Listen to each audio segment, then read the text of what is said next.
Hi, I'm Gabby. I am a mum of two and I am a baby sleep expert. The 5 a.m. wake. Is there anything that this 5 a.m. club can do? Yes, there definitely is. First of all, Do we need a routine? Is it just kind of let it be? with my daughter, it was a lot more let it be, followed her lead, etc. Second baby, obviously they fit in with the first baby. What kind of age would you say start making them understand the difference between night and day? Is there Straight away? Straight away. So you want to do that immediately, really, if you want to start getting those longer stretches at night. Multiple wakes during the night. Waking up at 3 a.m. for no reason, there must be a reason. Always look at your sleep environment. How do we know when it's time to drop a nap? They might refuse it, they're not going down for it, and it's taking forever, and now bedtime's getting later. Does cry out really damage the child? I don't think that it's worth paying a sleep consultant to tell you to just leave your baby to cry. It's about thinking about what you could handle as a parent. I would never say anything is the right or the wrong thing to do, because sleep is huge. It's a big thing for mental health and physical health. There's no evidence to say that any kind of sleep training would harm your baby. Self-settling. I think everyone hears this word and hears sleep training and they go, where the hell do I start? So with sleep training, it's all about Calm, bath, bottle, bed. And their baby's like, I'm ready to party. Differences between a night terror and a bad dream. they probably won't remember the episode either the next morning. 100% believe in flexibility. It's never going to be perfect. You know, you can plan it all to a T. Baby might not go to sleep at the time you thought, but at least you've got a chance.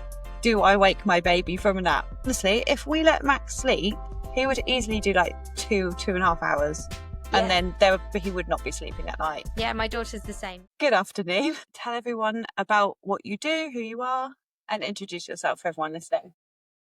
Hi, I'm Gabby. I am a mum of two. So I have a 3.5-year-old and an 8-week-old, and I am a baby sleep expert, which is why I'm here today to talk about baby and toddler sleep. And goodness, 8 weeks. So someone has asked, how do you manage the newborn era, as it were? I mean, I know that we didn't really have a routine, to be honest. We just went with the flow in the early stages. But someone says how can we kind of manage best? Do we need a routine? Is it just kind of let it be?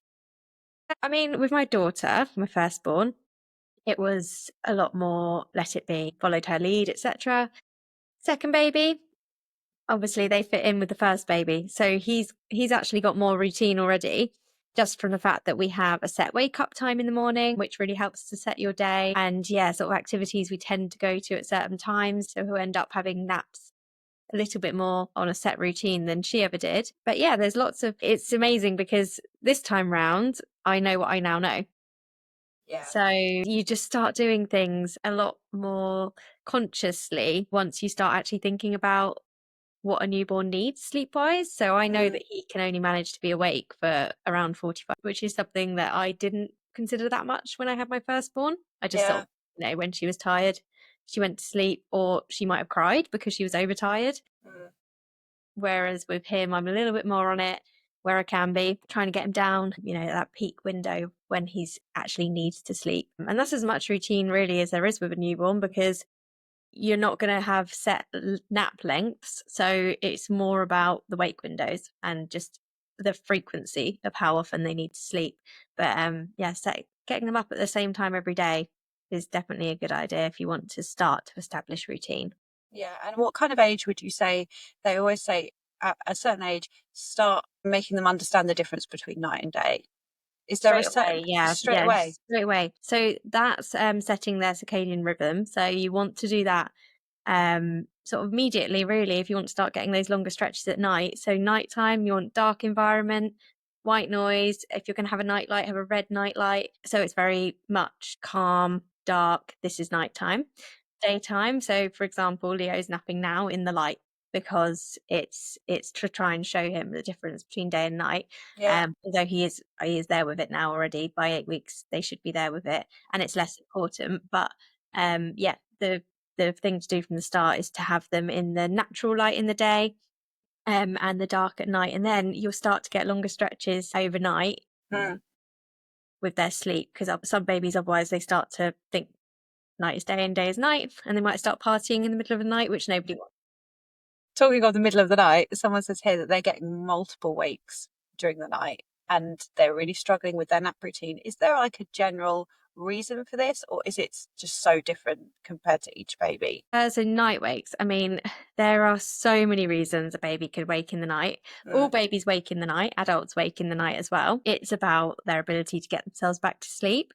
So for some babies, that's why you sleep train them, because you want them to be able to do that independently so they can link those sleep cycles and get through the night without waking. But it's not always about that. Some babies who are sleep trained will wake in the night and need something, and that could be because of a regression, illness, teething, something developmental. So when they're learning a new skill, for example, babies like to have a little practice of that during the night, so that can cause night wakes. So yeah, there's a lot of reasons why a baby might wake in the night, and that is obviously night wakes is one of the reasons people choose to use a sleep consultant. yeah. And that is why, as a sleep consultant, I would first of all look at a diary of what happens for the baby throughout the day and at night, so I can Mm, start to establish what is causing the night wakes, and then we can come up with a plan for how to stop the night wakes. yeah. But yeah, if your baby generally falls asleep independently and is normally a good sleeper, more likely it's something developmental or a regression of some kind. Mm, If your baby relies on something to get to sleep, then that's possibly what they're waking for, is they need that comfort to help them get back to sleep mm. when they're having those natural wakes throughout the night. And you asked about nap routine as well, didn't you? Yeah, I think they said that they're struggling with the nap routine, which could be then affecting the multiple wakes at night. Yeah, and it can definitely impact nighttime. So naps, different babies will nap for different lengths of time and different routines will suit different babies. So although there are guidelines and, sort of like a 6 month old is typically going to have 3 naps, but not every 6 month old, not every day is going to need 3 naps. Some will have 4 naps, for example, if all of those naps have only been half an hour long. And then you've got your nap transitions as well. So around 8 months, a baby will start to go from 3 naps to 2 naps. That can cause havoc with the routine, because on some days they might need 3 naps, on some days they might need 2 naps, and that's going to depend on how long those naps were and how night sleep was and things like that.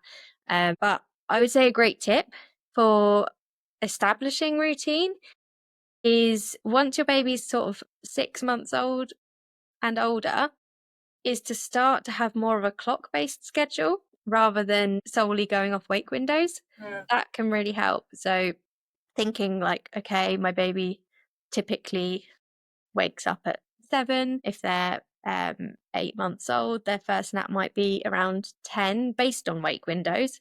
yeah, And then your next nap, for example, you might say, right, my next nap's always going to be at 2, regardless of how long the first nap was. That can help to really establish routine and get them to the point of having a sort of 7 to 7, if that's what you're after. yeah. As opposed to, if you always go off wake windows, you can end up then with bedtime being at different times every day. And if bedtime's at different times every day, then potentially, yeah, night sleep isn't going to be the same every night. And then your whole, like, it's not going to be quite as consistent. So Yeah. it works for some people to be a little bit more clock based rather than constantly working out the wake windows. Mm, I'd say when they're younger, wake windows are great. Like for Leo at 8 weeks old, I'm not going to put him on a clock based schedule. He yeah. goes off his needs of when he needs to go to sleep. But yeah, once they're a bit older and you're starting to get longer naps from them, you can definitely give it a go. Yeah. And someone says here, we're getting a 3 a.m. wake for no reason. I'm assuming would that be technically classed as a split night because it's kind of in the middle of the night, or is that like a morning wake? So I would never say that's a morning wake, because you don't want your morning to start at that time. And some people do say that to me. They sort of come to me and they say, "Oh, we're having early wakes at like 3:30, 4 a.m." And I'm sort of Mm, like, "Well, that's not an early wake. That's no. the middle of the night." But it's about trying to get your baby back to sleep. Waking up at 3 a.m. for no reason, there must be a reason. There must be a reason Yeah. they're waking at 3 a.m. So it goes back to sort of what I was saying about the night wakes. It's kind of trying to establish, right, is there something developmental going on? If they're saying for no reason, that probably means usually their baby sleeps through and they usually self-settle. Therefore, there must be something else that's causing Mm, it. Always look at your sleep environment, first of all. Is it blackout? Have you got white noise playing if something's disrupting baby? And then it's trying to establish there must be some reason why they're waking up.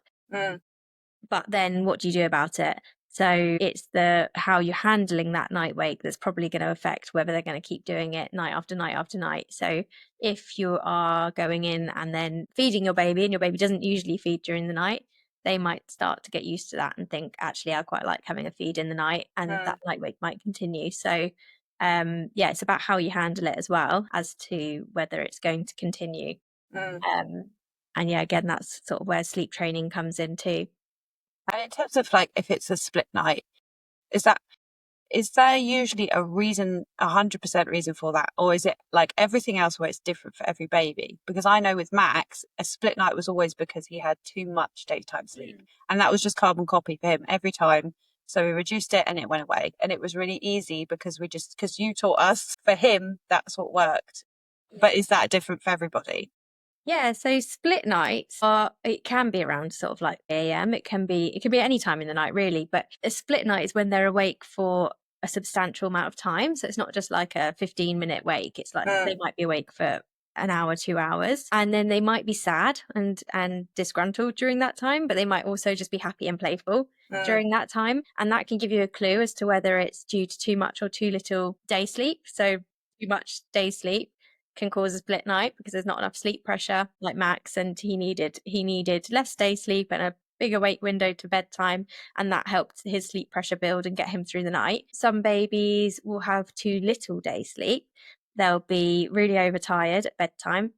Their body is producing cortisol, which is the hormone that wakes us up. And so, therefore, when they wake up in the night, their body has produced cortisol, which is not helping them to get back to sleep, basically. yeah, So it's definitely an imbalance of day sleep, right. but it's whether it's too much or too little.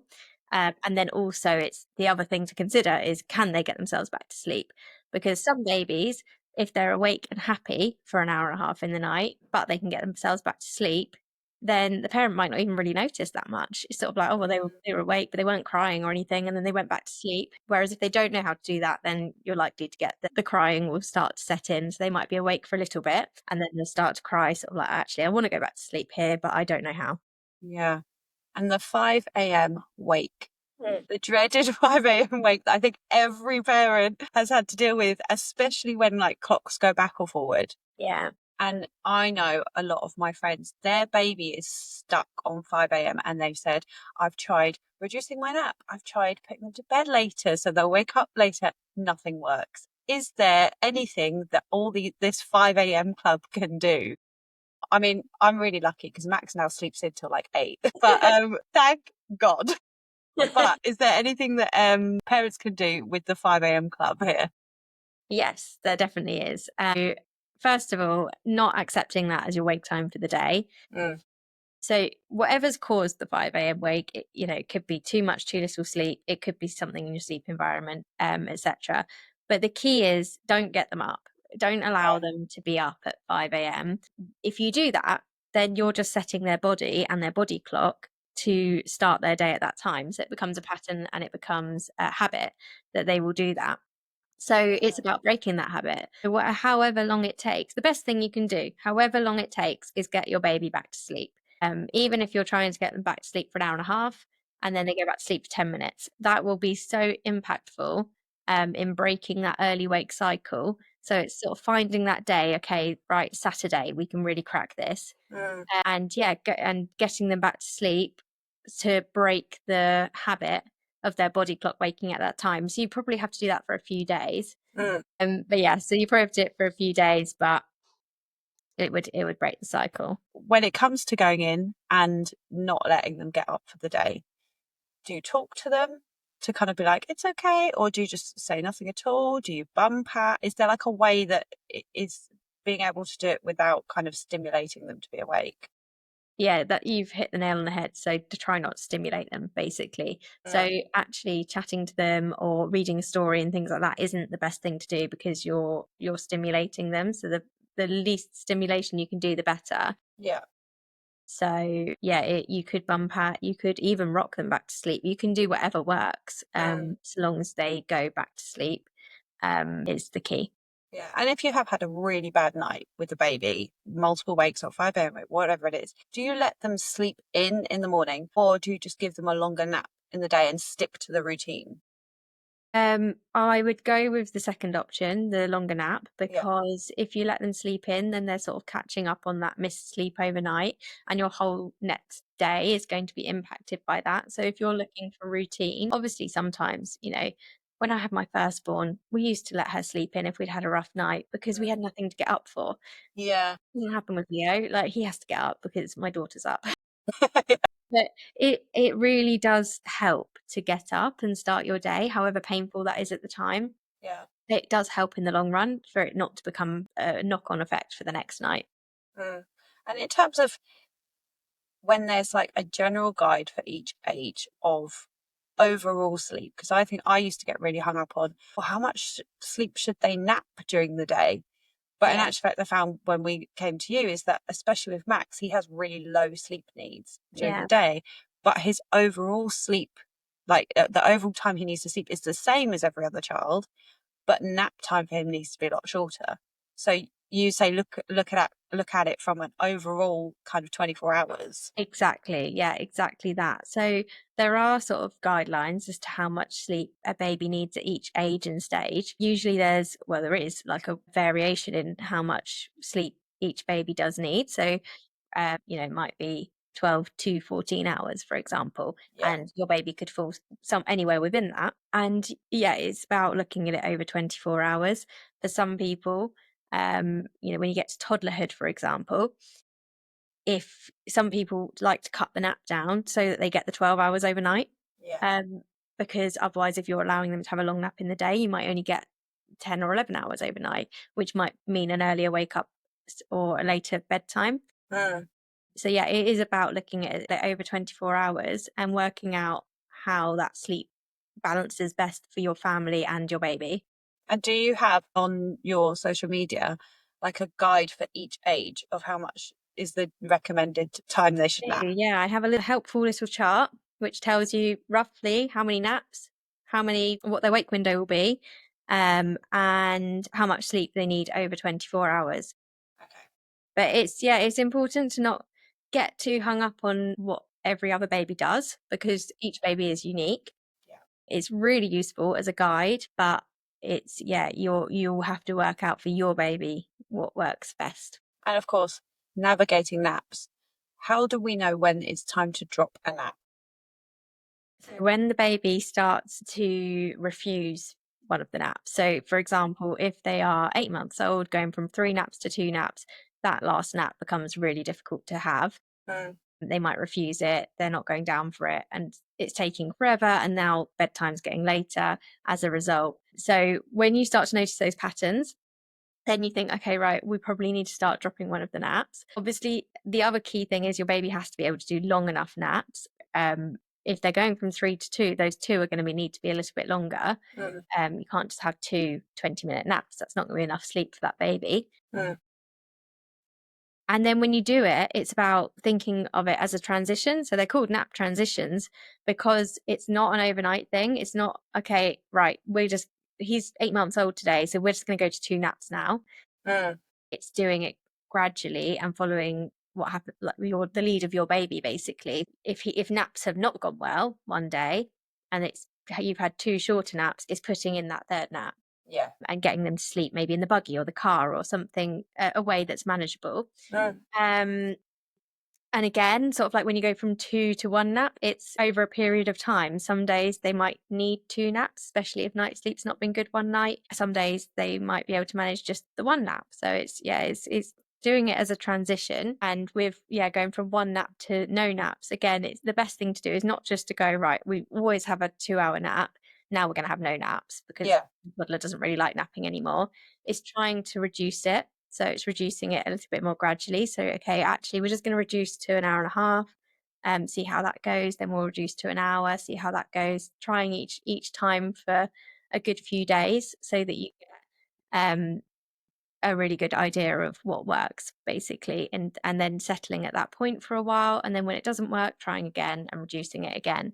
And you talked about if it's in the car or the pram, someone says here, their toddler will only sleep in the pram, and it's getting really tricky. And every time they try and put him in the cot, he's just crying. And is there a way that they can kind of transition that from, if it's not helping them, from going from the pram to the cot? I mean, if it's something that the baby's never done, it's probably going to mean you're going to need to do some kind of sleep training. Yeah. Um, and there's a variety of methods that they can use for that. Toddlers Mm, probably would be better off with a more gentle, gradual approach rather than a cry it out type approach, yeah. or even a controlled crying. It can be quite difficult with older babies and toddlers. Mm, So yeah, it's probably going to involve sleep training if they've never done it before.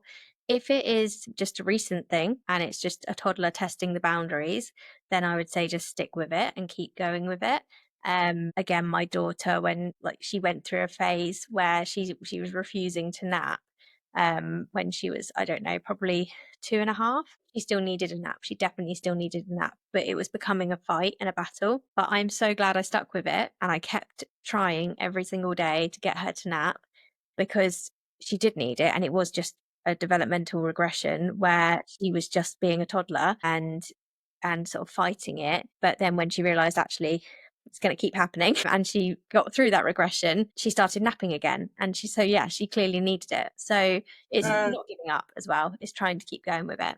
Yeah, because someone says here that their toddlers started only recently and they self-settle and there's no issue of sleep training, but recently they've started to cry the moment that Mm. they walk out the room. And it's happening with naps and it's happening at bedtime, and they've just turned 2. So does that sound more like a developmental thing? And is it just persevering? Yeah, it does. It sounds a little bit like they're testing the boundaries. It could be a little bit of separation anxiety. It could be testing the boundaries. So it's again up to the parent how they want to approach that. But you could try offering more comfort and staying in the room with the child until they fall asleep for a few days, and then gradually withdrawing that support once you feel like they're maybe through that regression or through the separation anxiety. If you do feel like it's purely just testing the boundaries, then it's just sticking with what you would normally do. And yeah, just showing them that they are safe and secure by having firm boundaries around what's going to happen at nap time. And I've got, they're kind of two questions in one here. They want to teach their baby to self-settle, but they don't want to do cry it out. And then someone else says, does cry it out really damage the child? Because there's a lot of stuff on social media, and that their friend had done it and it saved their sanity and she needs a quick fix. So it's kind of like half and half here of someone wants to do it without crying it out, and the other person is open to it but is worried about whether it's going to hurt the child or not. Yeah, I mean, I don't use cry it out Mm, personally, and I don't think that it's worth paying a sleep consultant to tell you to just leave your baby to cry. And personally, I couldn't do it. I couldn't leave my babies to cry and just listen to that. And it could go on for a long time. How I'm not saying that it's a bad thing. That's just my preference. Obviously, some people need a quick fix, and I get that because sleep mm, is so important. yeah. I would say if you want a quick fix and you don't want to go down more of a gradual route because you think it's going to take too long, then some kind of controlled crying would be a compromise between the two. So Mm, it's where you're leaving them to cry for a set interval of time, but then you're popping in to give a bit of reassurance. So that reassurance will show your baby you're still there for them, and it will also show you that they're okay. So you're more likely to see it through. So the key, I guess, well, one of the issues with cry it out is that you could let your baby cry for 45 minutes, mm, and then you could go in and do something different because they've been crying for so long and it's becoming stressful for everybody. So you yeah. then go in and rock them. Well, then all you've taught them is to cry for 45 minutes and then you'll rock them. So in that Yeah. situation, you're better off just rocking them from the start, Yeah. because unless you really see it through every single time, it's not going to work anyway. And then it's just a lot of crying for nothing. So Mm, it's about thinking about what you could handle as a parent and your preferences. As I say, I would never say anything is the right or the wrong thing to do, because sleep is huge, and it's a big thing for mental health and physical health and yeah. life in general. It's just so important. So if that's what it takes, then that's what it takes. Mm. Some babies are better off with the parent out of the room and better off figuring it out on their own rather than someone being in there stimulating them. So yeah, there isn't a right or a wrong. There's no evidence to say that any kind of sleep training would harm your baby. Mm. My preference, the way that I've approached sleep training myself and with my clients, is for a more gradual route, and that is as much for the parent as it is for the baby. Yeah. Yeah. And in terms of self-settling, I think everyone hears this word and hears sleep training and they go, where the hell do I start? You know, I mean, with Max, when you worked with us, because he was so sensitive, it took longer, which we were happy to do. And we did bit by bit every 3 days or something like that. And that really, really worked for us. But in general, do you think that's the way to go, is just putting a set number of days on it and keeping to a routine and just slowly withdrawing from helping them to sleep? Yeah, so with sleep training, it's all about choosing your method and sticking with it. So Mm. the biggest mistake people can make is to sort of start something, think it's not working, and then change to doing something else. So it's about committing to what you're doing. So if you've found some advice on sleep training or you found a method you think, right, okay, this is what we're going to use, Mm. it's about sticking with it and trusting it and knowing that that you'll get the results, even though it might be a hard first few nights. Um, because yeah, that's where it can all go wrong. Is you try something and you think it's not working, so then you do something different, and then that just confuses the baby. And in terms of bedtime routine, someone's put here, where is it? They've put that they're doing the calm bath, bottle, bed, and their baby's like, I'm ready to party. So could it be that not all babies need that calm, nice routine that is plastered all over social media and it just doesn't work for them? Yeah, some babies really benefit from out, letting out their energy before bed. So having that outlet, so a bit of rough play or with their parent or yeah, chance to sort of let off some steam can be really helpful for some babies. I'd say like the last little bit of the routine, probably Yeah. having it calm is going to be most conducive to sleep. But yeah, getting plenty of fresh air, getting outside in the day, in the afternoon would really help. And yeah, giving them those outlets for that energy. And then also bearing in mind that the energy could be coming from being overtired if their body's producing cortisol, Course. which is then giving them that second wind and that energy that can show up at bedtime and make babies and toddlers appear sort of hyper. Yeah. And in terms of I think it must be around two, that children seem to be getting night terrors, which are different from bad dreams. Yeah. And someone asked it that their baby is getting so, like, genuinely so upset that they have to bring them into bed with them. And one, how are we going to know what the difference is between a night terror and a bad dream? And what's the best way to deal with it, which isn't going to disrupt their sleep even further? So there is a difference, you're right. So a nightmare, as like a bad dream, typically they start around 3 years old, and they typically happen later in the night when the baby's in a lighter toddler at that age is in a lighter sleep. Mm. So in the second part of the night. And it normally comes from seeing something scary. And they might remember parts of the bad dream and be able to talk to you about it. Mm. Whereas the night terror tends to happen again from around 3 years old. And night terrors tend to happen more in the first part of the night when the toddler is in a deeper sleep. They might appear panicked and shout out, but they might not even recognize their parents when they go into them. Really? So and they probably won't remember the episode either the next Mm. morning. So it's quite a difference. It's yeah, a lot more that yeah, they won't be as conscious and remember what's happening with a night terror. Mm. And actually, the best thing you can do is just be there for them, keep them safe, but try not to wake them up in that situation. Oh, So let them ride through it, and then be there in the room so they're safe, yeah. and you're reassuring them. But waking them up can make them panic even more. So it's sort of just letting them Wow. get through that night terror. Well, I didn't know that. That's really good to know. Because your first instinct, of course, would be that they're distressed, so wake them up, give them a cuddle. Wow. And also, in terms of general routine, obviously a good routine of waking up every morning at the kind of roughly the same hour. is good for baby. When I was postpartum, I had a lot of anxiety around sleep. And I think there was so much information out there that it was almost too rigid. And I was like, this is the time you're meant to go to sleep. So let's go to sleep now. And if he wouldn't, I'd then get really stressed. Yeah. As a general rule, is it best to kind of be like, okay, a routine is good, but if there's days where the routine goes out the window, that's fine too? Or is it you need to stick to this routine here?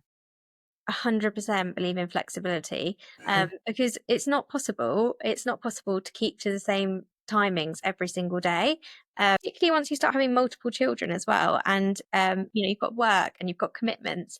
It's not something that is really a possibility. So it's Mm. not worth being trying to achieve it.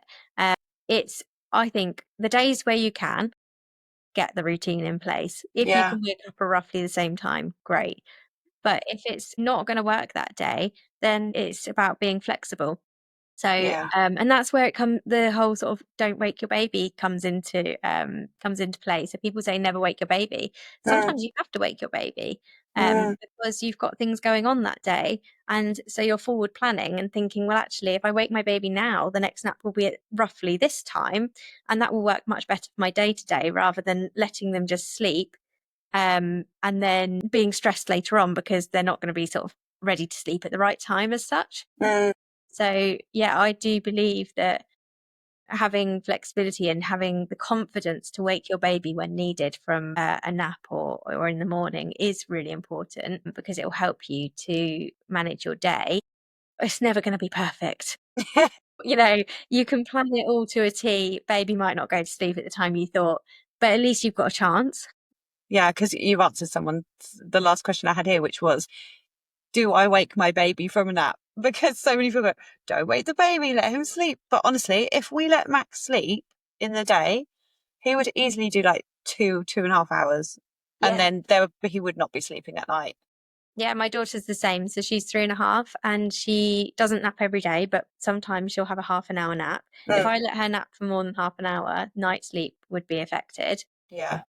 But if I did just let her sleep, she probably would sleep for a good 2 hours herself. And then she'd just go to bed really, really late at night, which is not what I want. So yeah, so it's really that's it. That's the answer to the question, isn't it? It's like wake your baby if it's going to impact the next sleep. If you've got somewhere to be and you've got something to do, wake your baby if you need to.